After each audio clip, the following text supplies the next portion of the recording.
In this video, we're going to take a look at our last set keyword. This last one is called except. And the goal of except is to take two different queries, and it's going to give us only the rows that are present in the first query, but not the second. Now, this one has a little trick or two to it, so let's take a look at a quick diagram and really understand what except is going to do. All right, so in this diagram, we've got the result of one query on the left-hand side, and then the result of another query on the right-hand side. And we're going to apply except to the results of these two queries. So with except, we're going to take a look at every single row on the left-hand side. If that row exists on the right-hand side, we're going to remove it. Let's go through this row by row. We can start off first with row with ID 1, and we're going to see if that row exists on the right-hand side. In this case, no, it does not.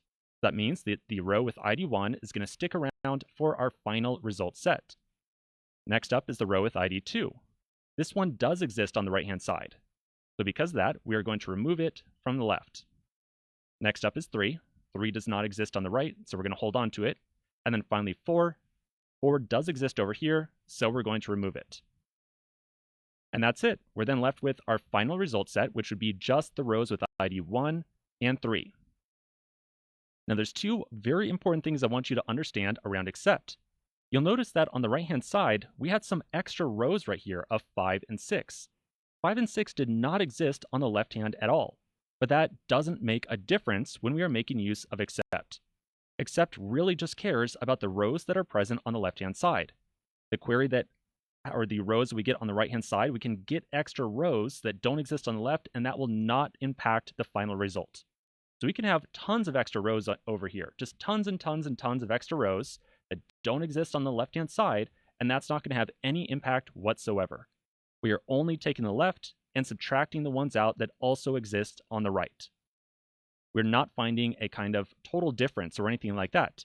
If we were trying to find a difference, like a true difference between these two queries, then we would include these ones on the right-hand side, but that is not what is happening here. Now, there's one other very interesting thing about the except keyword. When you really start to think about this entire process, where we are really just considering the rows on the left-hand side, you might notice that all the other keywords doesn't really make a difference the order of queries that we issue into these keywords. In other words, with union and intersect, we can show, or we could place this query on the left-hand side or the right-hand side, and it doesn't make a difference to the final result. However, the same is not true when we are making use of except. If we were to flip the order of these two queries, so notice I now have the ratio query over here on the left-hand side. If we change the order, then our final result is going to change as well. So now on the left-hand side, we have 2, 4, 5, and 6, and on the right-hand side, we have 1, 2, 3, 4. So let's take a look at the except keyword being applied to these two data sets now. We would start off with 2. That is present on both sides, so we delete it. We've got 4, which is present on both sides, so we delete it. And then we are left with just 5 and 6, which are not present on the right-hand side. And so our final result set would be just rows 5 and 6. So notice that our final result here is very different. We have 5 and 6 compared to what we did just a moment ago, where we ended up with 1 and 3. So the order of queries we feed in here is going to have an impact.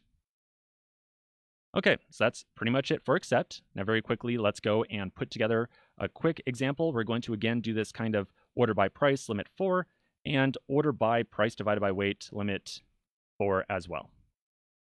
Okay, so back over here, I'm going to once again put in some parentheses. Again, parentheses not normally required. We are just putting them in because otherwise our database would be a little bit confused by those order by and limit keywords. So I'm going to put in a select star from products, order by price descending, and I'm going to limit 4. I'll then do an except, and in the second one, we'll do our ratio. So from products, order by price divided by weight, descending, and then we will also limit 4. Okay, so let's run this and see what happens. So we get back 38, 46, and 80. So in theory, these are all rows that we got back from the first query, but not the second one. We could very easily double check that. We can comment out everything inside of here, except for the very first query, and just manually inspect the results from it. So if we do that, we end up with 38, 46, 80, and 7. So we did not see 7 when we made use of the except keyword, which is a sign that 7 must have been present from the results of both this query and that second one as well. We can very easily verify that once again if we comment out the first query and uncomment the second one. So now when we run this, we should see some results where the only common record is 7. So I'm going to run this, and sure enough, there's a 7 right there. So because 7 was present in the results of both queries, it got removed from the overall result set. And then beyond that, we only held on to the other rows that came out of that first query. Okay, so that's it for except. So we've now taken a look at several different set keywords that allow us to manipulate the results of multiple different queries. Let's take a pause here and go through some exercises in just a moment.